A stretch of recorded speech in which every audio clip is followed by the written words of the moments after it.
Our session today is concerned with descriptions for the features of isolated or separated parts of the thoracic cage. And as you know, the thoracic cage is made of ribs, sternum, and vertebra. And I will start with the ribs. Generally, the ribs are classified into typical and atypical ribs.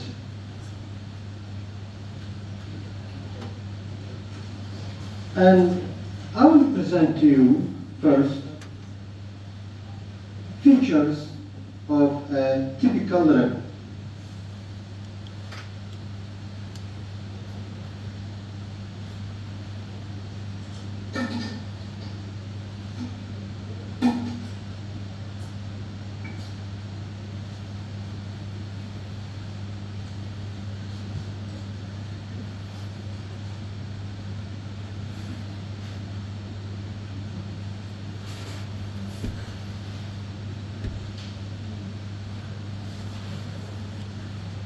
This is one of the typical ribs. How could I know that this is a typical rib? I can say that this is a typical rib, or that is a typical rib, because it has the following features. First, it has an anterior end that is rather concave to articulate with the costal cartilage. Second, the typical rib has a posterior end, and this posterior end is made of three parts: the head, the neck, and the tubercle.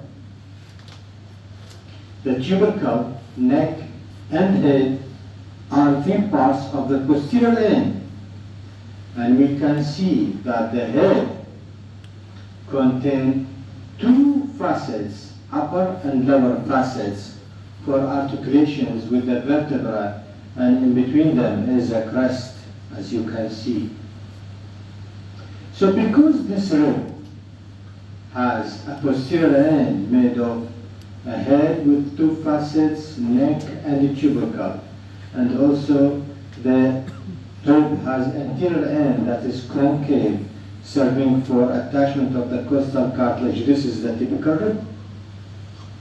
And in between the anterior end and the posterior end, this is the shaft of the rib, which is typical rib. We can see that this is the tubercle of the posterior end. If you go 5 centimeters from the tubercle, lateral to the tubercle, this is the tubercle, and you will go 5 centimeters lateral to the tubercle, you can see that the shaft shows an angle. This is the angle of the shaft of the typical rib.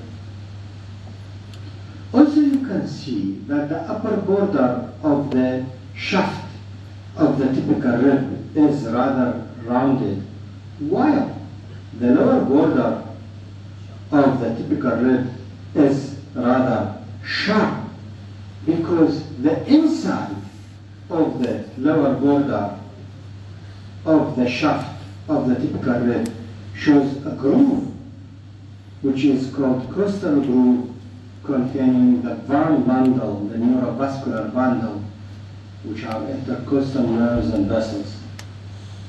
So because of these features, this is a typical rib. And after the session, please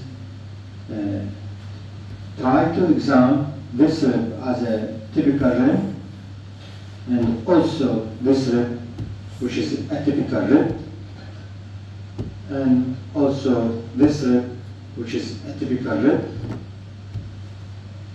and that rib, which is shorter than the others, but it is also a typical rib, that because it carries the same features, and that's also a rib marked by attachment of muscle, and I don't want you to know what are the muscles, but it is a typical rib. Mostly students ask me, how could the question will be on the exam, in the practical exam. One of your colleagues asked me, how could I know the answer to the practical question? Practical question, there will be a pointer or a pin on the tubercle of the rib, for example, on the neck of the rib, on the head of the rib, on the facets for articulation, on the angle of the rib, on the costal groove, on the anterior end. These are part of the questions that could be answered. Also, I may put this whole rib and ask you, is this a typical or atypical rib? This is another type of question. I may ask you, why this is a typical rib, and so on. Anything, or any of the ribs that does not have such a features is atypical rib. For example, this rib is the first rib. You can see that there are many variations in the shape and description of this rib. It has an anterior end which is pointed and for attachment of the costal cartilage. It has a posterior end that is made of a head, neck, and a tubercle. So the first rib, it is atypical, and in spite of that, it has an anterior end which is concave just like the typical, and has a posterior end which is formed of a head, neck, and a tubercle just like the typical. But the first rib, first of all, is short. Second, the first rib contains a tubercle here on the middle of the inner border of the shaft, which is called scalene tubercle, that serves for attachment of scalenus anterior muscle. And this scalene tubercle separates two grooves behind it and in front of it for the subclavian artery and vein. And all of these could be questions in the exam. I may ask you, what is this? You may say, this is the head of the rib, of the first rib. This is the neck of the first rib. This is the tubercle of the first rib. And this is the scalene tubercle of the first rib. These are the grooves of subclavian vessels in the first rib. This is the anterior end of the first rib. Well, I will ask you, what rib is that? You may say, this is the first rib. Is it typical or not? You may say, yes, it is atypical. I may ask you why it is atypical. You should say that because it contains tubercle for scalenus anterior, it is short, it contains groove for subclavian vessels, and so on. You may see also that rib. And obviously it is also a first rib containing the tuberosity or tubercle for scalenus anterior with the grooves of subclavian vessels. This rib is rather deceiving because it is not short just like this rib, but it is the first rib. Why? Because it also contains the scalene tubercle and the grooves of subclavian vessels. And the head of the first rib contains one facet only, either in that one or in that one. It has one facet on the head, or that one facet of the head. The typical rib, the head shows two facets separated by a crest. You can see these are two facets on the typical head rib separated by a crest, while on the first rib you have only one facet on the atypical first rib. So please try to examine the first rib also at the end of the session.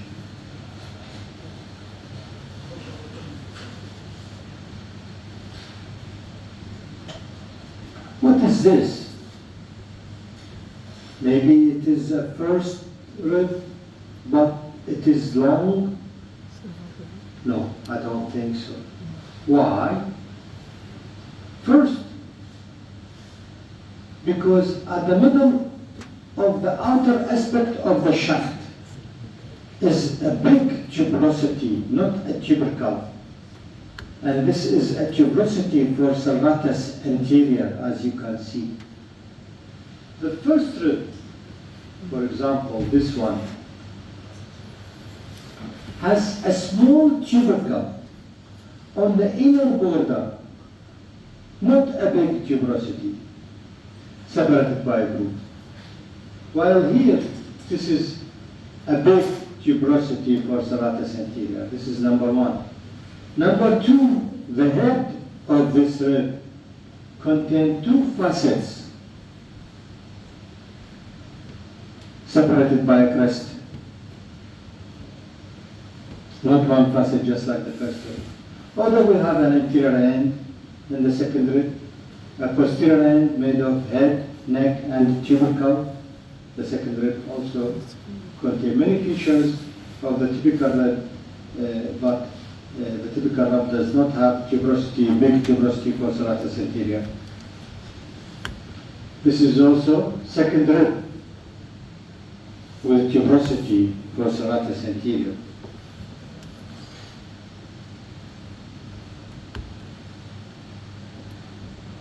This is a typical rib. I will add it to the series of the typical rib, although it is short.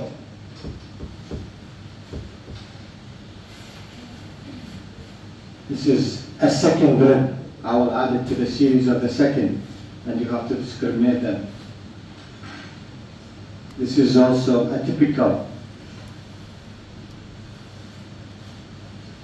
That is a rib which is probably typical. But the problem with that rib is that the head shows only one facet, so it is not typical. It is the 10th rib, right? These ribs, for example, this one, have head with one facet. I cannot see a neck and a tubercle. I cannot see an angle. The anterior end is pointed. This is either the 11th or 12th rib, because the typical rib must show a concave anterior end. This is a pointed anterior end. It has a costal groove, but it is 11th or 12th rib. The head is one facet. There is no head, neck, tubercle. That one also has a pointed anterior end, one facet on the head, no tubercle and neck, as you can see. Has costal groove. This is either the 11 or 12 rib. So you can see that in the practical session, the knowledge is different from the theory. Here, you have to learn the skills to identify the ribs. While in the lecture, you have to have the knowledge of the criteria of the ribs. The information theoretically explained in the lecture must be here transformed into skills of how knowing which is typical and which is atypical, and what are the typical the features of the typical ribs and what are the typical of the atypical. This is a skill that must be known during practical session. You could not learn such skills on the theory. You must have a practical session. Regarding the sternum, this is a sternum. It is made of a quadrangular manubrium. Below it is a body, and the supportive process is fractured here, it is damaged. This is the manubriosternal angle, which is called mandibulosternal joint. You can see that the mandibulium has an upper border which is formed by the jugular notch. On the side of it, this is a facet for articulation of the clavicle. More laterally, this is a facet for articulation of the first costal cartilage.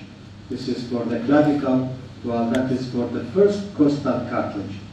The facet on the second costal cartilage would be at the mandibulosternal joint. And this is a facet for the third, fourth, fifth, sixth, and seventh. Right? You can see that the body of the sternum shows transverse ridges that indicates that this body of the sternum, originally in embryo, is made of many small pieces of cartilage that ossify later on. And these species of cartilage that ossifies after fetal period are called sternibri. So you can see many ridges here. But you can see that the sternal angle, the mandibulosternal joint, is very prominent as a ridge here. What is left is the vertebra. Again, the vertebrae could be classified as typical and atypical. This is typical thoracic vertebra because the spine is pointed and is directed downward. The body shows upper and lower demifacets on the body, and you have a facet for the transverse process. This is the transverse process.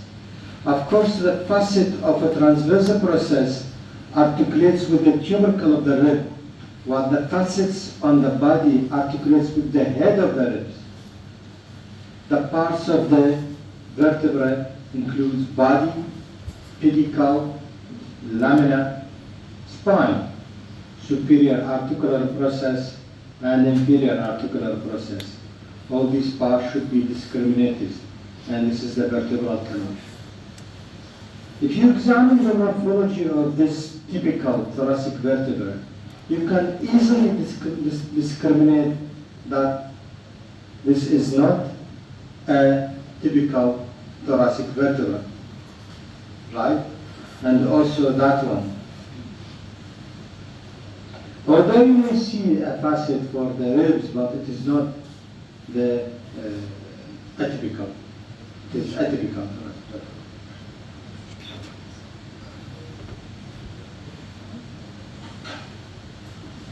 And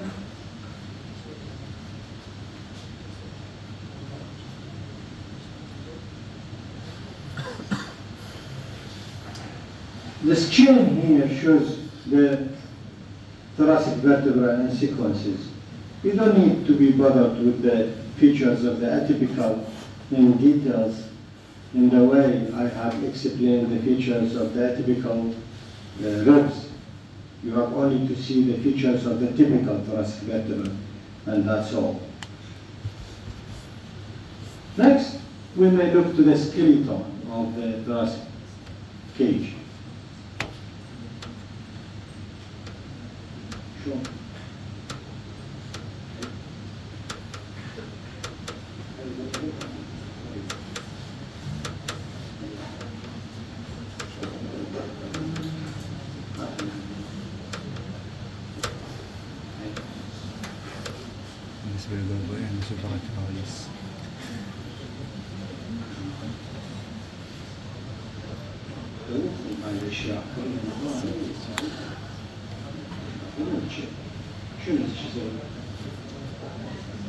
يعني شوف لا هو ممكن انه يشيل الكاميرا تشيل هذا يعني لا لا بس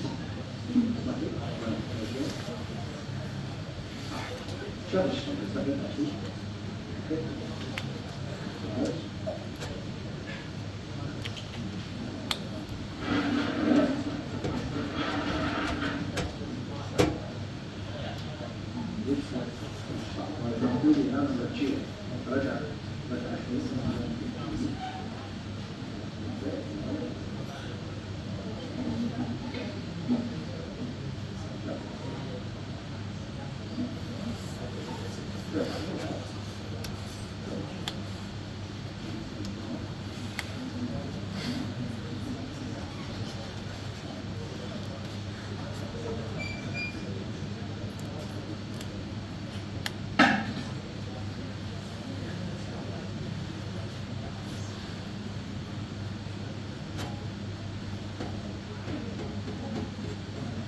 So you can see that this is the thoracic cage articulating.